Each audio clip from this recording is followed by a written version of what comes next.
Bonjour à tous et à toutes et bienvenue dans ce nouvel épisode de podcast tricot. Pour ceux qui ne me connaissent pas, donc je m'appelle Sophie, j'ai 29 ans maintenant et j'habite dans le pays de Gex, donc dans l'Ain, à côté de la frontière suisse. On se retrouve aujourd'hui pour le 4e épisode, je crois. Ça fait un petit moment que je suis pas venue vous voir par ici, je vais vous dire un petit peu pourquoi et puis du coup ça aura peut-être un impact sur la suite de nos aventures. Et puis, je voulais commencer par vous souhaiter une très bonne année 2025 parce que du coup, c'est la première fois qu'on se revoit depuis le 1er juin, enfin depuis un petit moment, je crois depuis fin octobre.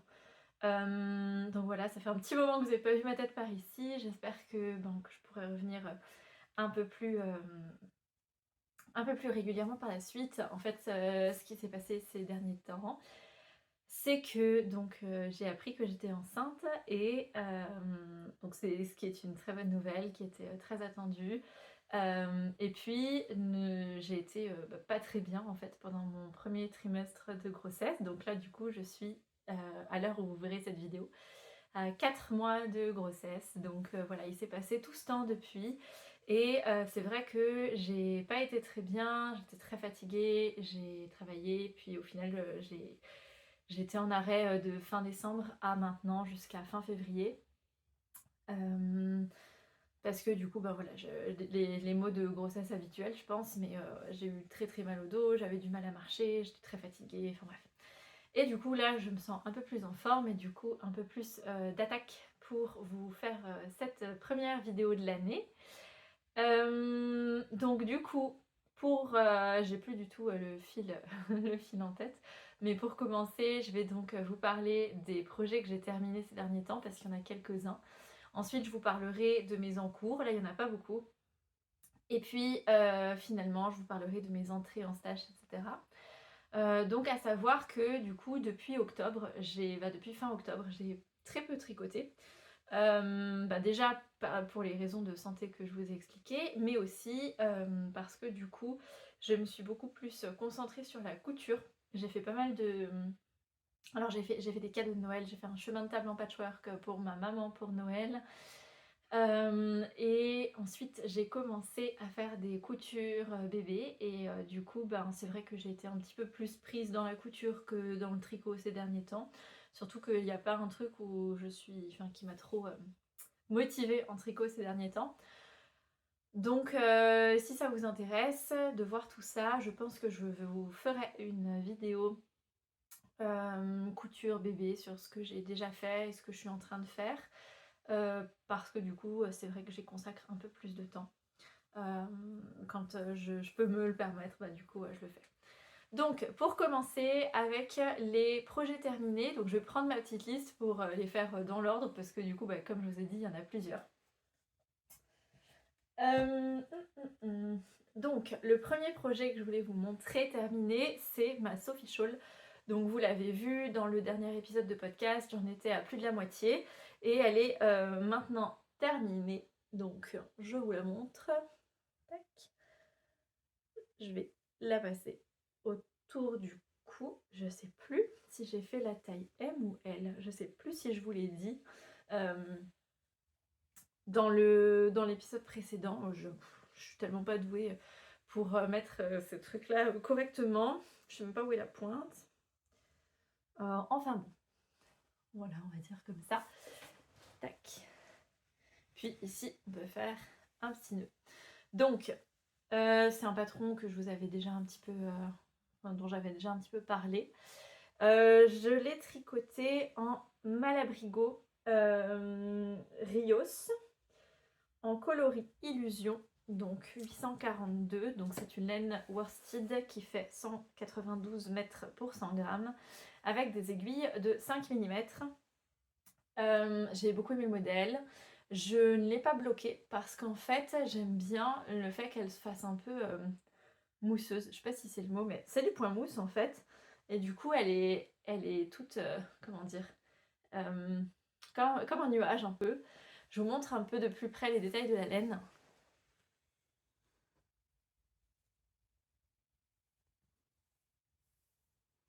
Voilà, donc je la trouve hyper jolie. Je vous ai pas parlé de mon pull en dessous, c'est un joli pull, mais c'est un pull du commerce.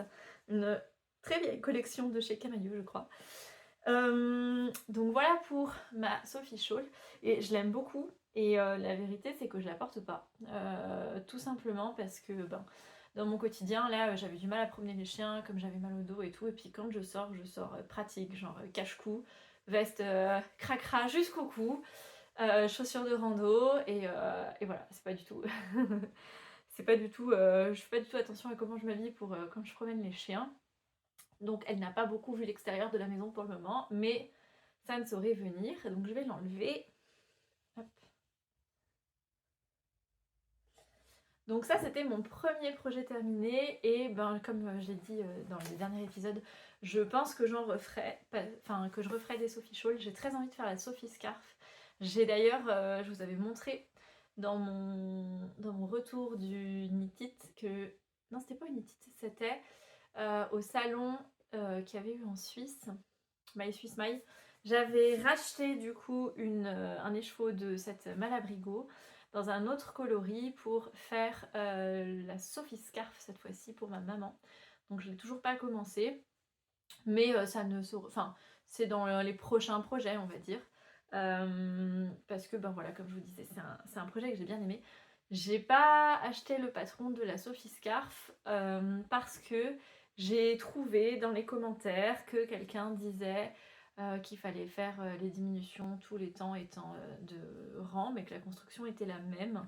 Donc je vais m'essayer, je vais m'y essayer sans patron, juste en me fiant en fait avec le patron que j'avais de la Sophie Shawl et en adaptant les augmentations et les diminutions tous les certains nombres de rangs.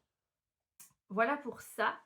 Mon deuxième projet terminé, je ne l'ai pas avec moi malheureusement, je vous mettrai des photos ici, là, voilà, comme ça je me rappellerai. J'ai enfin terminé le châle Birds of a Feather de Andrea Mori que j'ai tricoté pour ma belle-mère qui l'a reçu comme cadeau de Noël. Donc c'est aussi pour ça que j'ai pas pris le temps de faire des photos, enfin que j'avais pas le temps de faire un épisode de podcast avant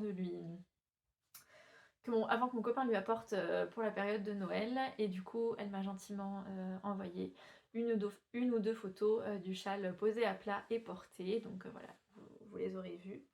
Donc comme vous le savez, ce châle je le traîne depuis juin 2024, donc ça fait un petit moment que je l'avais entamé et que je le trouvais et je le trouve toujours très beau. J'ai trouvé le patron très sympa, à l'exception du fait que je ne sais pas s'il y avait une coquille dans le patron en version française ou si c'est moi qui me suis trompée quelque part et que ça a tout décalé et que du coup j'avais pas mal d'erreurs, etc. Alors peut-être que j'étais pas assez concentrée, je sais pas, j'ai dû le défaire et le refaire plein de fois. Alors qu'en soi le patron n'a rien de compliqué, donc je pense qu'en étant un minimum concentré, on y arrive, mais c'était pas mon cas. Et du coup, j'ai dû défaire et refaire plusieurs fois. Donc je l'avais mis de côté pendant un moment, etc. Donc je l'avais tricoté en laine à chaussettes de chez Sakuna Troka, coloris Witches Dancing. Je trouve ce coloris magnifique. Il m'en reste un peu d'ailleurs. Je les mettrai probablement dans peut-être des chaussettes ou un autre châle, je sais pas. En tout cas, je l'ai trouvé vraiment très très beau. Que j'avais combiné avec la Vivienne de chez Cesia, coloris 80. Et donc j'avais tricoté ce châle en aiguille de 4 mm. Donc c'est un patron que je garde précieusement. Voilà, il m'avait bien pris la tête, donc je l'aurais pas refait là tout de suite. Mais sinon, c'est un patron que je garde précieusement. Je l'ai imprimé aussi en anglais parce que quand j'ai eu toutes mes erreurs, enfin quand je voyais que j'étais perdue sur les erreurs que j'avais pu faire, j'ai essayé de comprendre sur le patron en anglais. J'ai rien trouvé qui différait particulièrement, donc j'imagine que c'est moi qui ai fait une erreur plus tôt. Je sais pas, il y a quelqu'un qui m'avait dit qu'il y avait eu des erreurs dans ce patron en version française. Donc à voir par la suite si je le refais, comment ça se passe, on verra. Ensuite, je suis rapide aujourd'hui, je vais essayer. Ensuite, j'ai terminé le col au ratio que j'avais fait pour mon copain, je vais vous le montrer.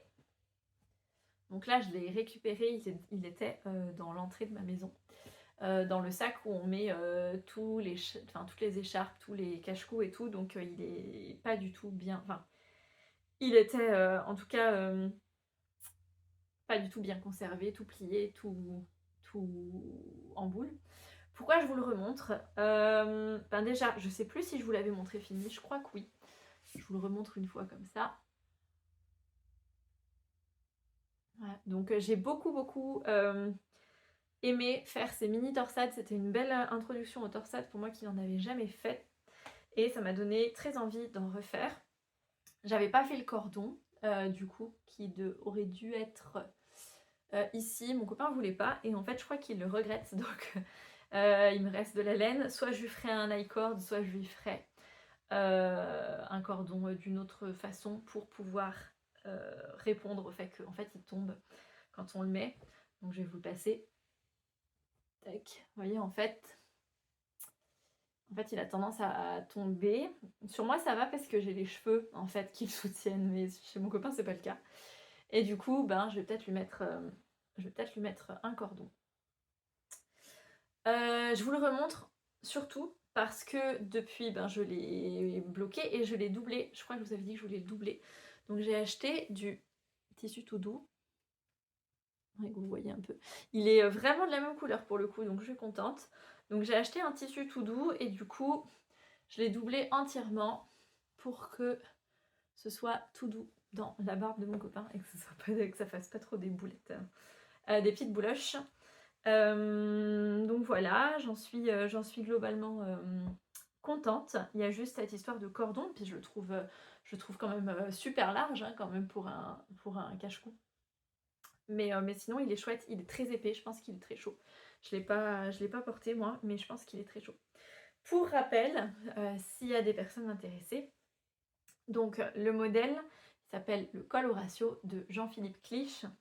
Donc c'était un patron que j'ai tricoté en français je crois, il me semble. Que j'ai tricoté en Katia Suprême Mérino, je ne sais plus le coloris. C'est une laine Aran que j'avais prise de coloris bleu foncé avec des aiguilles de 4,5, en tout cas pour le corps. Je ne sais plus si les côtes en haut et en bas étaient avec des aiguilles différentes, mais je crois pas. Donc voilà, j'en suis contente.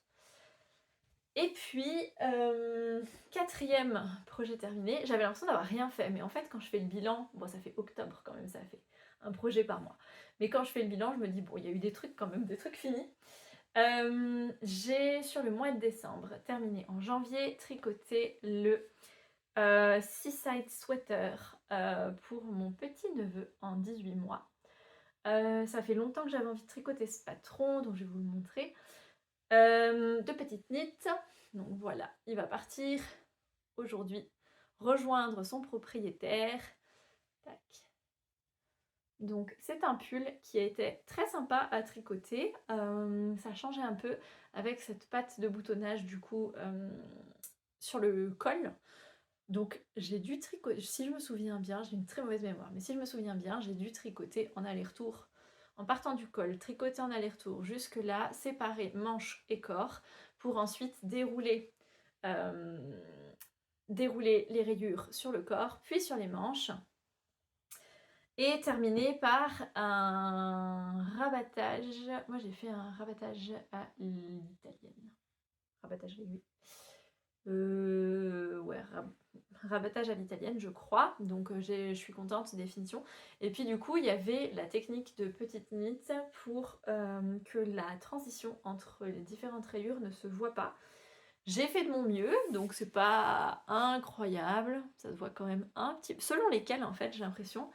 Il y en a où ça se voit, il y a le pli hein, parce qu'il était, je l'ai mis à bloquer à plat.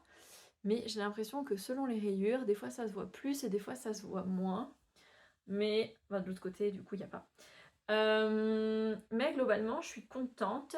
C'était avec des petits nœuds. J'ai vu ça sur le site de Petite Knit. En fait, j'ai suivi le tuto vidéo. Et puis, du coup, les petits boutons, je les ai achetés au tissu des Ursules vers chez moi à Thoiry. Et d'ailleurs, je les ai cousus à l'envers. Je m'en suis rendu compte. Je suis là, oui, de toute façon, je vais pas regarder un tuto pour coudre des boutons. Et ben, en fait, j'aurais dû. Parce que je sais pas ce que j'ai foutu. J'ai cousu les boutons sur leur extérieur et pas en croix. Donc, ça tient, ça m'a l'air solide. Ça Ça fait une petite originalité, donc je pense que je vais l'envoyer comme ça. Il va partir cet après-midi ou demain. Et puis voilà, c'est un patron que je vais garder du coup dans ma bibliothèque de patron parce que je l'ai beaucoup aimé. C'était un peu long malgré tout parce que du coup il fallait régulièrement changer de couleur aussi à cause des rayures, faire ce petit système pour essayer que la transition se voit le moins possible. Mais globalement c'est un patron que j'ai bien aimé et j'aimerais bien faire le set en entier. Je crois que le 18 mois c'était la plus grande taille. Je vous ai même pas dit la laine d'ailleurs. J'ai fait ça en Baby Merino 200 de chez Lang. J'ai oublié de regarder les coloris, bravo Sophie, mais globalement un blanc et un bleu marine, en aiguille 2,5 et 3 mm pour le corps. Et du coup, c'est effectivement, je crois, la taille la plus grande, le 18 mois. Il y a donc le sweater et il y a le petit pantalon qui va avec. Donc là, j'ai pas fait le petit pantalon, j'avais peur que ce soit pas prêt pour Noël. Bah, vous voyez qu'on est le 30 janvier, il n'est toujours pas parti. Mais j'avais pas anticipé que j'allais être enceinte et que mon premier trimestre allait être un peu compliqué. Mais maintenant, ça remonte la pente, ça va sur le mieux.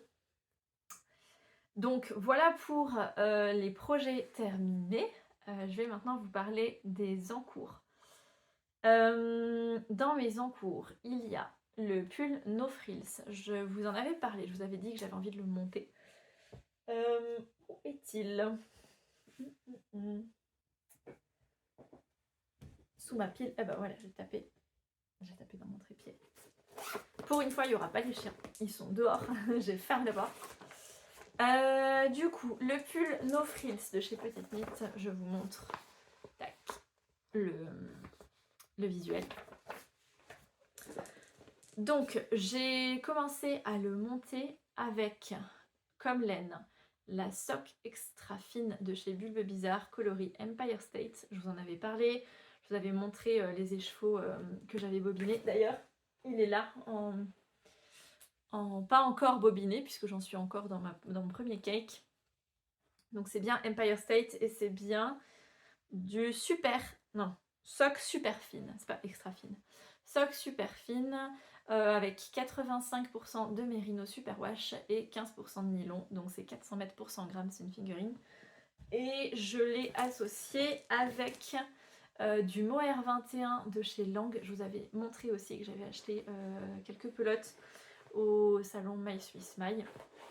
Donc aujourd'hui, j'en suis... donc ça, je crois que c'est le dos. J'en suis là, il faut que je change de câble. J'étais sur du 40 là pour monter le col, mais ça commence à être...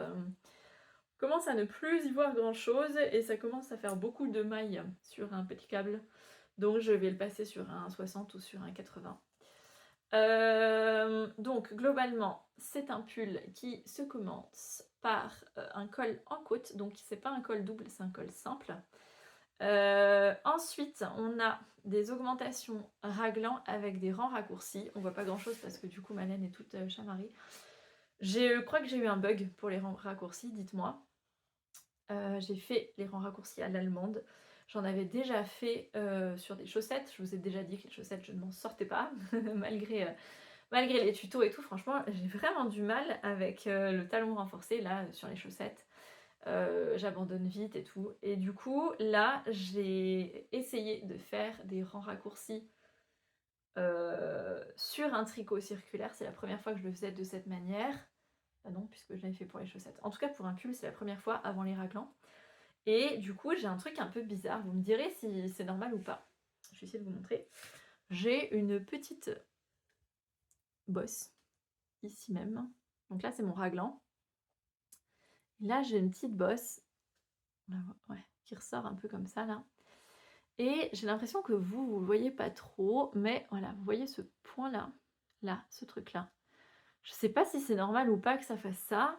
Donc il y a ce côté-là où ça fait la petite bosse, et de l'autre côté, par contre, ça fait un truc... on dirait que j'ai manqué des mailles et que j'ai fait des trous. Je vous montre. Tac, ouais, de l'autre côté, ça fait ça, en fait. Voilà, donc vu que la laine est très chamarrée, ça se voit pas tant que ça. On verra si une fois portée, ça fera pas un trou parce que quand je mets sur ma main, ouais, c'est là. quand je le mets sur ma main, je sais pas, j'ai du mal à voir. J'ai pas compris ce que j'ai fait de faux. J'ai vraiment l'impression d'avoir suivi ce qu'il fallait faire, j'ai regardé des tutos et tout. Donc est-ce que c'est une erreur de tension? Est-ce que c'est normal? Est-ce que je n'en sais rien. Donc pour le moment, je vais le continuer. Je pense que je vais le continuer jusqu'à arriver à la séparation. Là, je crois que j'en suis. Il y a un certain nombre, mais environ une trentaine d'augmentations à faire. Et, et en fait, j'en suis à la moitié. Donc quand j'aurai terminé mes augmentations raglan et que j'aurai changé mon câble, je verrai un peu à quoi ça ressemble. Et si ça ressort, enfin si ça fait si ça fait beaucoup des trous, si on voit beaucoup ce trou et ce truc un peu bizarre, ou si ça se marie en fait dans le tissu avec les deux laines. Du coup, c'est la première fois que je tricote la Mohair 21 de chez Lang. Je sais pas si vous vous rappelez, mais je vous avais dit que la pelote n'était pas donnée, je crois, autour des 20 francs, 20 ou 20 euros. Et donc ça fait un sacré budget. Je pense que pour ce pull, entre les 3 écheveaux de chez Bulbe Bizarre et les 3-4 pelotes, 4 je crois, bon j'en sais rien, on verra à la fin, de Mohair 21, je crois qu'il y en a quand même pour plus de 150 € de laine. Hein. Donc à voir ce que ça donne. Donc je sais pas trop ce que je fais, si ça se voit beaucoup ces trucs là. Je vous montrerai la prochaine fois quand ça aura avancé. Ça m'embêterait de tout démonter, surtout que je trouve que mon tricot est assez régulier, il y a juste ça. Ou est-ce que je bidouille pour essayer de resserrer les mailles ou de voir au blocage si ça s'aplatit pour que ça évite de faire ses bosses. D'ailleurs, je vous ai pas montré mes jolis bloqueurs qui viennent de mon calendrier de l'avant ou de l'après, je sais plus parce que j'ai tout mélangé. Deux bulbes bizarres qui sont trop mignons. Ouais, donc voilà pour ce No Frills. Et du coup, je disais, concernant le Mohair 21, je suis pour l'instant hyper contente. Je le trouve super super doux, vraiment hyper agréable. Ça me rappelle quand je mettais des pulls en cachemire. Il y a une période où je les ai supportés, et après je les ai plus supportés justement. Aujourd'hui, je sais pas parce que j'en ai plus. J'aimerais bien réessayer, mais ça fait aussi un sacré budget pour un truc qui potentiellement on ne pourra pas garder. Là au moins, si je peux pas le garder, je défais et j'en fais autre chose, alors que quand c'est un pull du commerce, c'est un peu différent. Et du coup, donc je le trouve hyper agréable, je ne l'ai pas encore enfilé pour voir si ici il me pique ou pas. Je vous en donnerai des nouvelles quand il aura suffisamment avancé et que j'aurai changé de câble. Mais globalement, je suis hyper contente de ce Mohair 21. Je pense que ça peut être une bonne, comment ça s'appelle? Une bonne référence pour les personnes qui sont sensibles au mohair. Je vous avais aussi parlé la dernière fois de la Vivienne de chez Cesia. Je vous en ai reparlé que j'ai utilisé là pour le Birds of a Feather. Et en fait, je me demande si c'est pas encore plus doux que la Vivienne de chez Cesia. Alors c'est pas le même budget, hein, parce que je crois que les pelotes de Vivienne, il me semble qu'elles sont peut-être 10-11 €. Alors que les pelotes de Mohair 21, comme je vous disais, une vingtaine d'euros quand même. Hein. Donc voilà pour ça. Ah, je vous montre la pelote du coup. Ça, c'est la Mohair 21. Et ça, c'est le cake de Empire State que je vous ai montré tout à l'heure en écheveau. Je vous ai pas dit, je le tricote en 4 mm. Donc ça prend un petit peu son temps, mais au final, c'est tellement doux et le fait que la laine ait plein de couleurs, ça donne envie de continuer de le tricoter et puis de voir à quoi ça va ressembler avec une rayure de plus, etc. Donc ça, c'est mon premier projet en cours. En fait, je suis plutôt mono en cours là en ce moment. J'hésite à monter un autre projet et à la fois je me dis j'ai quelques trucs à terminer. Et le deuxième en cours sur lequel je travaille pas du tout régulièrement, mais du coup sinon ça faisait qu'un en cours à vous présenter. C'est, vous savez, ce fameux pull Joey de chez Pingouin. J'ai noté que c'était fil d'art, mais en fait non, c'est Pingouin. De chez Pingouin, que j'ai commencé il y a hyper longtemps, quand j'ai commencé à tricoter, il y a genre, je sais pas, 3 ans peut-être. Et en fait, c'est un pull qui se tricote en aller-retour. Donc à plat, en Pingo Fluffy. Donc la Pingo Fluffy, c'est une laine qui n'est pas de la laine parce que c'est du synthétique. Et en fait, là, j'ai commencé à assembler là ça doit être le dos et le devant. Donc je trouve que la couleur est sympa. J'ai fini les manches aussi, j'ai eu quelques péripéties avec les manches parce que j'aimais pas celles qui étaient proposées dans le modèle, alors j'ai essayé d'improviser pour faire autre chose. Et je suis finalement contente de ce que j'ai réussi à faire. Elle me paraît bien un peu large, mais bon, on verra. Je sais que ça passe, hein, je l'ai essayé sur mon bras. Mais du coup, il faut que je finisse les coutures et ça me saoule les coutures. Donc il faut que je finisse les coutures pour pouvoir assembler le corps et les manches. Et après, il faut encore que je monte le col. Mais du coup, c'est pas un projet qui est ultra agréable. Déjà, le fait que ce soit en aller-retour, ça m'embête un peu parce que j'aime bien tricoter en rond. Mais c'est surtout que la Pingo Fluffy est tenue en double, comme ça. Et en fait, c'est un fil qui comment dire, qui fait beaucoup de nœuds. Et du coup, ben, elle se prend des fois... Enfin, les fils se prennent les uns dans les autres et du coup, si on se trompe et qu'on doit défaire, et ben ça fait tout pas beau, ça fait plein de nœuds, la laine se casse, donc bon. Voilà, j'espère que je le porterai quand même. J'aime bien la couleur, je le trouve sympa. Puis je me dis, bon voilà, c'est un de mes premiers projets au tricot. Je vous montre le patron d'ailleurs. Je sais même pas si on le trouve encore. Il se tricotait en aiguilles 7 et 8. Donc c'était vraiment un pull en grosses aiguilles. Et en fait, c'est ces manches un peu ballon là que j'aimais pas. Je crois qu'à la base, je les ai faites comme ça. Ou bien j'ai changé dès le début, je sais plus. Mais ça ne me plaisait pas. Et puis du coup, c'est un patron à la française, donc avec des explications du type en rabattant de chaque côté, une fois 3 mailles, puis tous les 2 rangs, une fois 2 mailles, puis une fois une maille. Puis, enfin, j'aime vraiment pas, je trouve ça vraiment pas ça intuitif comme genre de patron. Alors je sais pas, les patrons que je tricote ces derniers temps, ils n'ont pas du tout ce genre enfin ils n'ont pas du tout ce genre d'explication, peut-être parce que c'est des patrons anglophones qui sont traduits en français pour certains, mais pas pour tous d'ailleurs, ou simplement parce qu'ils sont plus modernes et plus... Je sais pas, en tout cas j'ai vraiment eu du mal avec les explications, à chaque fois j'ai des doutes, je suis pas sûre d'avoir le bon nombre de mailles, il faut que je recompte. Voilà, et du coup par rapport aux patrons en général, là ça fait plusieurs fois que je fais des patrons de petites knits, j'en ai fait certains en anglais et d'autres en français. Je les trouve plus intuitifs en anglais qu'en français. Il faudrait vraiment que je les fasse tous en anglais. Et par contre, je les trouve top d'un point de vue explication. Je trouve qu'il n'y a pas trop tergiversé, on sait vite ce qu'elle veut. Et le fait que les vidéos soient liées enfin qu'on trouve des vidéos sur les différentes techniques, etc. Surtout pour les débutants, bah, je trouve ça hyper chouette. Donc petite knit, j'aimerais en faire d'autres. J'en ferai d'autres, c'est sûr, de toute façon. Comment passer à côté de petites knits donc voilà pour les encours. J'ai toujours cette paire de chaussettes que j'avais commencé, sur laquelle j'étais pendant le knitted. Je sais pas si vous vous rappelez, j'avais monté la pointe à l'envers. Et du coup, il faut que je démonte la pointe que j'ai faite à l'envers et que je termine le talon de l'autre. Et en fait, je sais pas, j'ai un problème avec les chaussettes, je crois. Parce que c'est pas les petites circonférences, ça j'aime bien. Le jacquard, j'adore, donc c'est pas ça le problème non plus. C'est vraiment le fait de devoir faire le talon après toutes les paires de chaussettes que j'ai faites. En fait, il y en a pas. Toutes celles que j'ai commencé à faire, puisque aucune n'a été terminée, c'était toujours des patrons avec des talons renforcés. Et en fait, comme je me perds sur le talon renforcé, que je me trompe, bah, ça me saoule et du coup bah, je continue pas, alors que j'aimerais trop trouver un talon super facile pour pouvoir me concentrer sur mon jacquard et pas passer 2 heures sur un talon qui me fait finalement abandonner mon projet.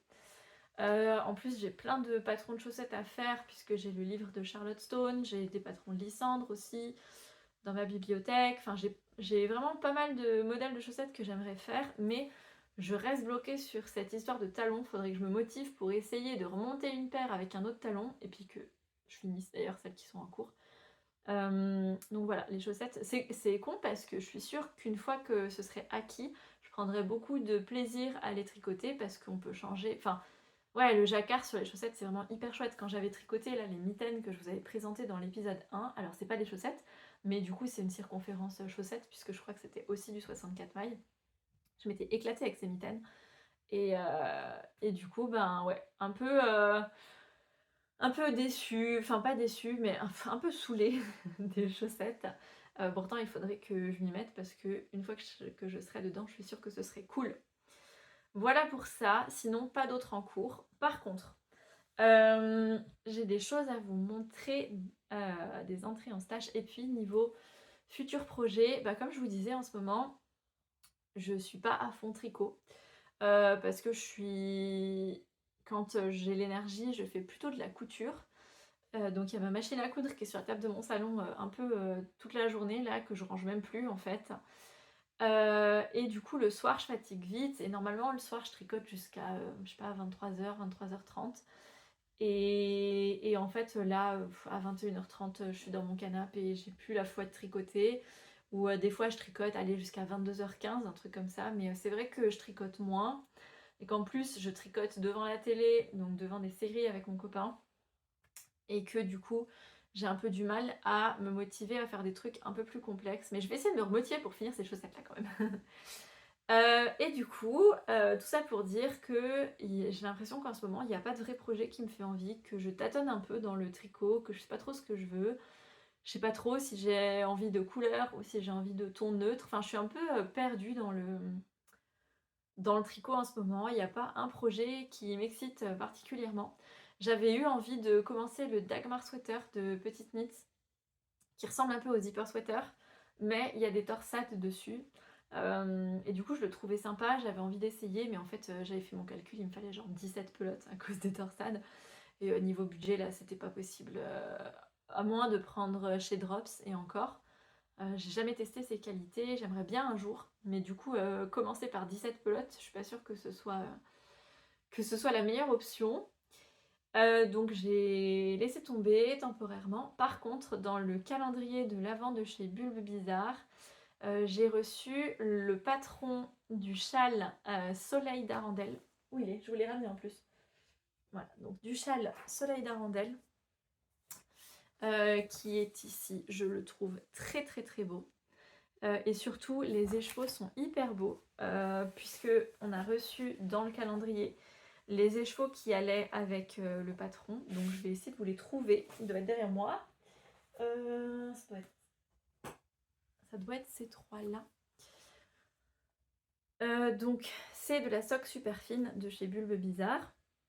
Ce coloris c'est Iduna. Iduna, je le trouve hyper beau. Hyper hyper beau. Celui-ci qui ressemble un peu à Empire State, c'est courant d'air, donc toujours la même qualité. Trop trop beau. Et le troisième, c'est Let It Go.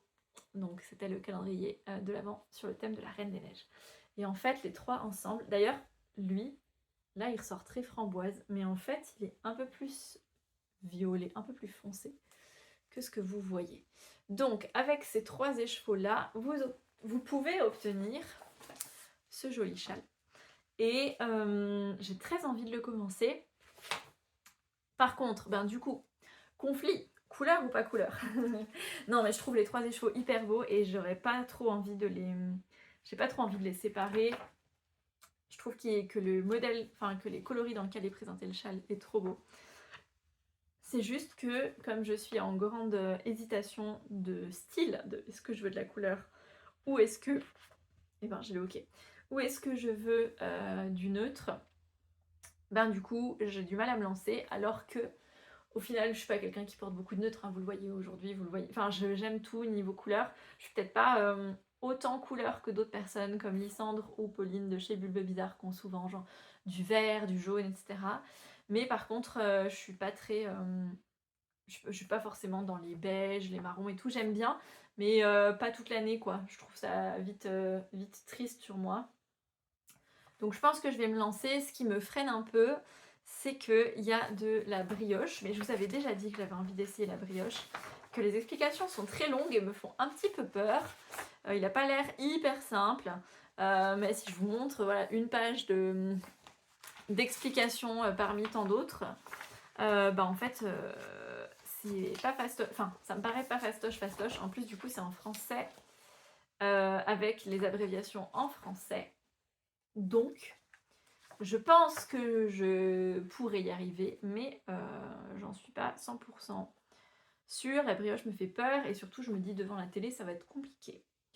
Donc à voir, à suivre. En tout cas c'est un des projets qui me fait envie en ce moment. Et il y avait aussi dans ce calendrier de l'Avent un patron de chaussettes qui s'appelle les chaussettes Palais de Glace. Est-ce que c'est... Est-ce que c'est Renard endormi? Qui a fait ce patron? Je sais plus. Je sais plus qui a fait ce patron. Est-ce que c'est Yarnflex? Je ne sais plus. En tout cas, je crois que c'est... Ouais, je veux pas dire de bêtises. En tout cas, le patron est hyper beau aussi. Le jacquard est magnifique. Je vous mettrai une photo du motif ici. Et du coup, ben, ce qui me bloque, c'est le côté chaussette. Je sais même plus quel talon c'est en fait. J'avais ouvert ça juste avant de partir chez mes parents pour Noël et du coup j'ai pas pris le temps de chercher, j'ai regardé, j'ai trouvé que c'était très très beau mais j'ai pas été plus loin dans le process. Mais c'est aussi un patron que j'ai très envie de tricoter, il faut juste que j'arrive à me lancer dans ce truc de chaussettes. Donc voilà pour ça. Et sinon je voulais vous montrer quand même globalement ce que j'avais reçu, vous dire un peu ce que j'avais reçu déjà pour Noël. Donc j'avais demandé à mes parents un kit d'aiguilles en bambou. Je crois que c'est des Knit Pro. Oui, c'est des Knit Pro. Tac. Donc en bambou avec câbles interchangeables. Mais ce qui est super chouette, surtout, c'est que les câbles sont à 360, donc ils tournicotent et ils ne sont pas fixes. Ça fait un moment que je tricote avec mes aiguilles Knit Pro en métal. Et du coup, c'est bizarre de passer sur des aiguilles en bois parce que ça glisse beaucoup moins. Donc selon les projets, en fait j'avais demandé ça parce que je me suis dit que pour les projets qui sont en mohair ou doublé mohair, je trouve que des fois ça glisse trop sur les aiguilles en métal. En tout cas moi je ne tricote pas serré et du coup c'est pas rare que mes mailles se barrent. Et je me suis dit peut-être que sur des aiguilles en bambou ce serait différent. Et donc je les teste pour la première fois avec le No Frills que je vous ai montré tout à l'heure. J'en suis contente, mais je sens clairement une différence.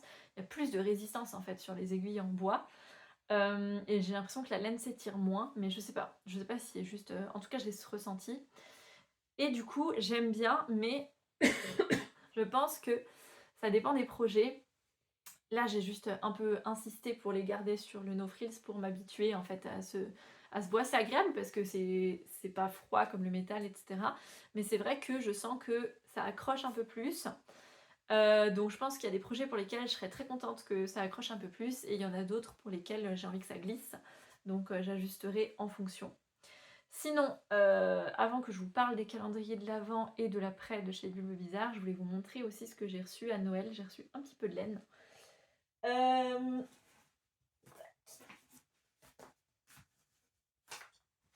Voilà, donc j'ai reçu de la part de mes parents de la laine de la marque Allison et Mae. Je ne connais pas cette marque. C'est possible que ce soit de la laine Action. C'est possible que vous puissiez les retrouver chez Action. Je sais que ma mère se balade souvent là-bas et elle achète pas mal de trucs créatifs là-bas. Donc c'est de la laine à 76% et il y a 24% de nylon. Donc elle fait 260 mètres pour 100 grammes. C'est une laine qui gratouille un peu. Et je pense que j'en ferai des accessoires. Je me demande si je ferai pas... Je sais pas du tout si c'est le même... si c'est le grammage qu'il faut. Mais vous savez, le Honey Bucket Bag de Petite Knit, c'est comme ça qu'il s'appelle? Je sais plus. J'avais un peu ce modèle en tête, mais je sais pas si je ferai ça ou pas, au final. En tout cas, j'ai reçu 2 pelotes de cette qualité-là. Donc, on verra ce que j'en ferai. Et puis, j'ai aussi reçu 2 fois 2 pelotes de laine à chaussettes. Donc, c'est de la laine à chaussettes élastique.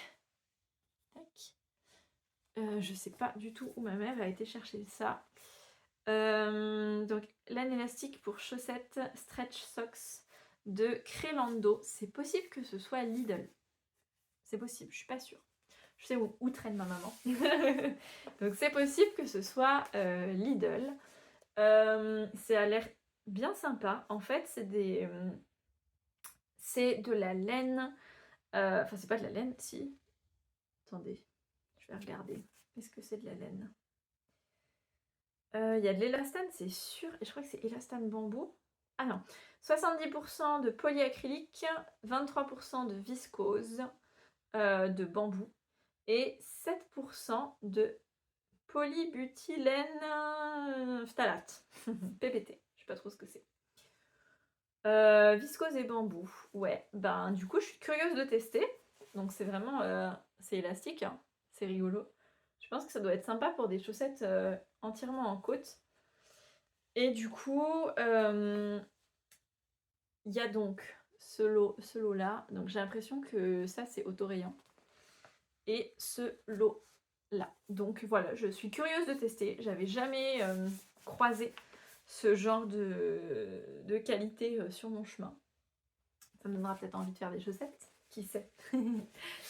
Du coup, voilà pour ça. Et sinon, je voulais quand même vous montrer globalement. Je ne vais pas vous détailler tous les coloris.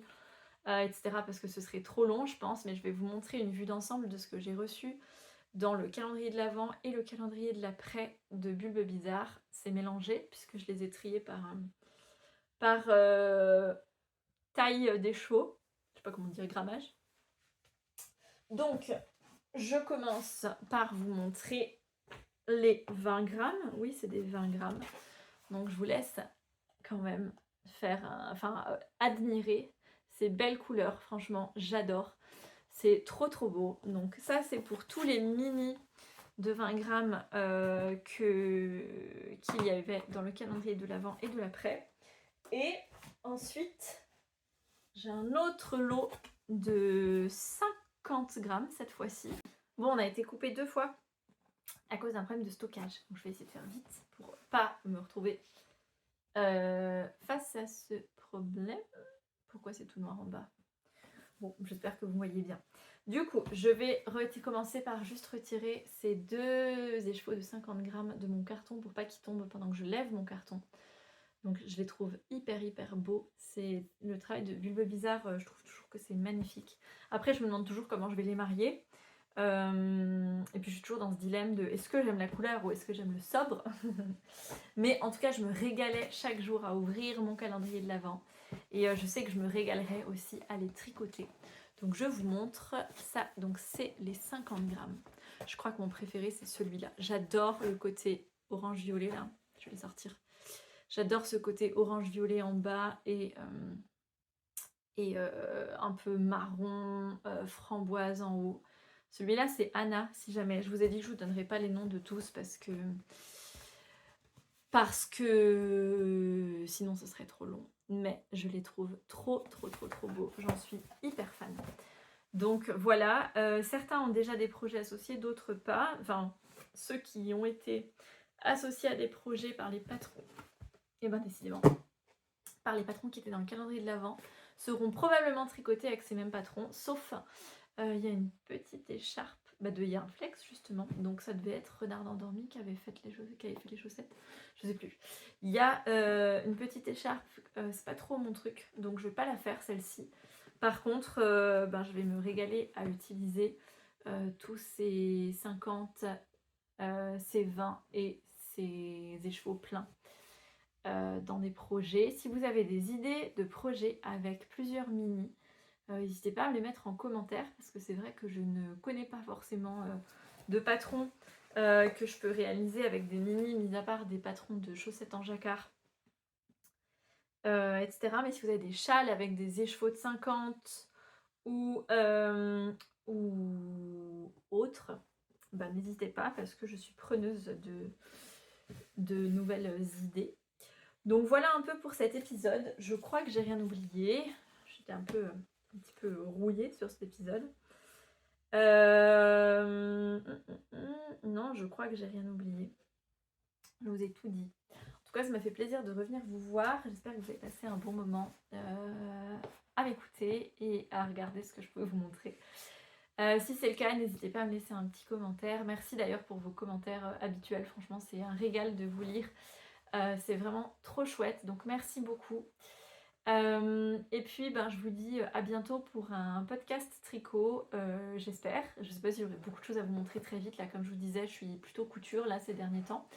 Mais je vous ferai aussi certainement un épisode couture bébé, parce que je pense qu'il y a des personnes qui font pas de tricot mais que ça pourrait intéresser et que moi je serais très contente de partager ça. Voilà, je vous fais des gros bisous. Merci d'avoir regardé cette vidéo et puis portez-vous bien. À très bientôt. Bye bye.